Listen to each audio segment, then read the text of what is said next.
David Henning here, and you can follow me on Instagram at David Henning Mindset. Today, I just want to share with you guys something called the 3 rules of money. And I'm going to share a little story with you here. I got married to my wife, Cindy, back in 2005. And we had the most amazing wedding, lots of family, lots of friends, had a great time. Before we left for our honeymoon after the wedding, we decided to stay at the Bellevue Biltmore in Clearwater, Florida for the evening before we took off on our cruise. And it was a beautiful hotel. It's a historic hotel. And we had almost the entire hotel to ourselves that night because it was on its last days before being renovated and bought out and everything else. So we went down to the lobby, and in the lobby was a beautiful chess set. And so Cindy was like looking at it. I'm like, do you want to play? She goes, I don't know how to play. And I said, well, let me teach you and I'll show you how to play. So we sat down at the chessboard and I was teaching her all the moves and how each piece, did their part. And she started to play with me. And my marriage almost ended as fast as it began. So this is the first time Cindy ever played chess. But she's so competitive that when I beat her, she was angry at me for the rest of the night. And what I quickly realized is, my wife is incredibly intelligent and capable and competitive, but she didn't know the rules to chess, and that affected how she played. And, I apply that to our business now and how we help families. And there's so many families out there that are playing the money game, okay? Everybody is playing the money game. But most people don't know the rules of the money game. And if you don't know the rules of a game, how likely are you to succeed? So I start off with 3 simple rules that I like to teach everybody to help them succeed in the money game. And the first one is the rule of compound interest. It's called the rule of 72. And if you Google this, you're going to see a meme usually. It's the first thing that usually pops up on Google. And it's a picture of Albert Einstein up at the chalkboard. And what he said is the rule of 72 should actually be the 8th wonder of the world. That's how important it is. So let me explain how this rule works. All you do is you take the rate of return you earn on your money, you divide it into the number 72, and it tells you how long it takes for your money to double. So let me give you some real life examples of how this rule is applied. Now, most people, 80% of the population, they keep most of their money at the bank.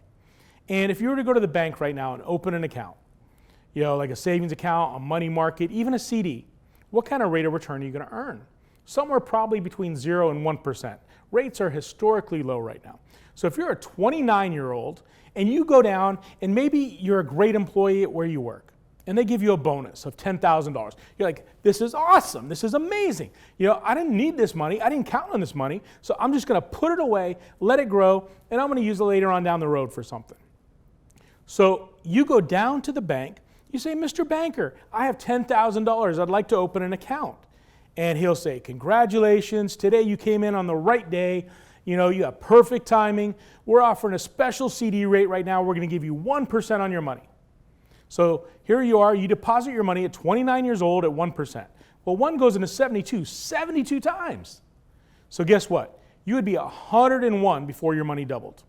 Really didn't do you much good, did it? But then, think about this. There's certain financial instruments that are out there where you might earn 4% on your money. So 4 goes into 72 every 18 years. So that same 29-year-old averaging 4% is going to go from 29, or at age 29, $10,000, to now you're 47, you have $20,000, and at age 65, you have $40,000. It's a little bit better, but nothing significant. And what do most people think about at age 65? Retirement, right? Well, I will tell you, when I went to college, I was a broke college student, okay? I was living on ramen noodles and bologna sandwiches. And that's called the ramen noodle diet. Well, if all you have to live off of in retirement is $40,000, guess what? That's called the ramen noodle retirement. And you don't want that, okay? So let's share with you just a couple percentage points what difference that makes. So at 6%, you're now doubling your money every 12 years. So from 29 to 41, it would double. Again, from 41 to 53 and 53 to 65, you now have $80,000. That one extra time of compounding made a $40,000 difference. But look what happens at 10%. At 10%, your money doubles every 7.2 years.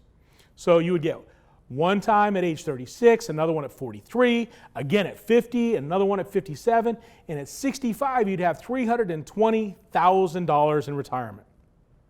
So would you rather have $320,000 or $40,000? That's a no-brainer, right? But if you're 29 years old today, let's be honest, you're probably going to have a full retirement age of 72. So you'd have one additional time of compounding, a little bit more growth, you'd now have $640,000. That is a significant difference just by a few percentage points. So this rule is super important to accumulating wealth. But, they also say that this rule, as much as it can work for you, it can also work against you. So let me share with you how it can also affect you negatively. So let's talk about debt for a second. Debt is crippling for most people. And what's the average interest rate on a credit card? It's probably somewhere between 18 and 24% for most people.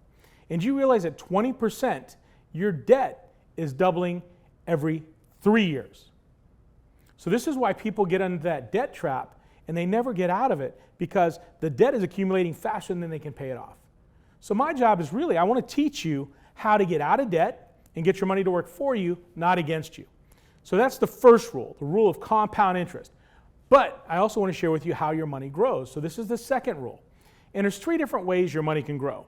So the example we just shared a minute ago of the bank, a CD, a savings account, that's called a fixed rate of return. So your money grows fixed. You might earn like 0.5 or 1%, so your money is flat. It's growing, but not very much. But the benefit is you don't have any risk, so you don't have to worry about losing money. But have you guys ever looked at a variable market, right? So that's the second market, is a variable market. This is your 401ks. It's a mutual fund, stocks, things like that. So you have all that potential for gain, but you also have potential for loss. Now, the first time I ever showed this to my wife, Cindy, who, as some of you guys know, was a cardiac nurse, she looked at this thing and she goes, David, when I look at EKGs, this is the way a heart attack looks like, right? It's up, it's down, it's all over. So this is like the retirement roller coaster, riding a variable market. And then the third strategy is a strategy called indexing.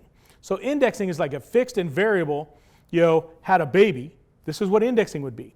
So indexing, usually you have floors, which will help protect your money, right? So you cannot lose, but you have more upside potential.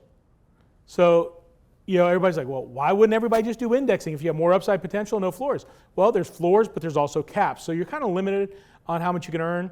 So it really just depends on your risk tolerance on which one works best for you, fixed, variable, or indexed. But it's very important to know the different types, okay, and make sure you have the right type for you and your personality. The third rule of money is super important, and it's how your money gets taxed.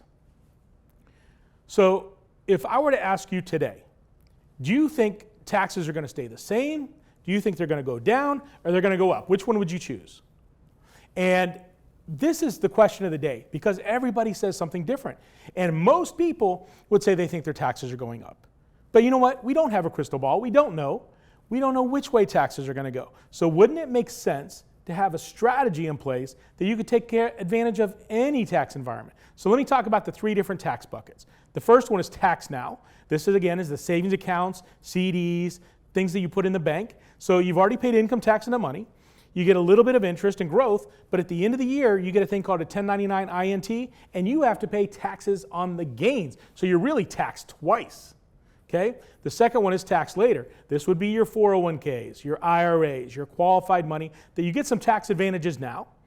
It's allowed to grow tax deferred, which means no taxation on it as it grows. But guess what happens in retirement? All of those taxes come due, and you have 100% tax liability.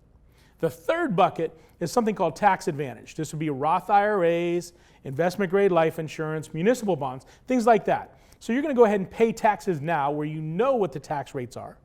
It's going to be allowed to grow tax deferred, so it grows much faster. But guess what the difference is?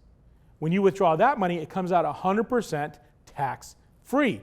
So what I would love to do is teach you strategies of how to have the right amounts and right types of tax buckets so that you control your tax bracket. And guess what happens? In the end, you control the tax rate, how much you pay in taxes, and it can save you tens of thousands of dollars in retirement just by saving smarter, not more, not differently, just smarter.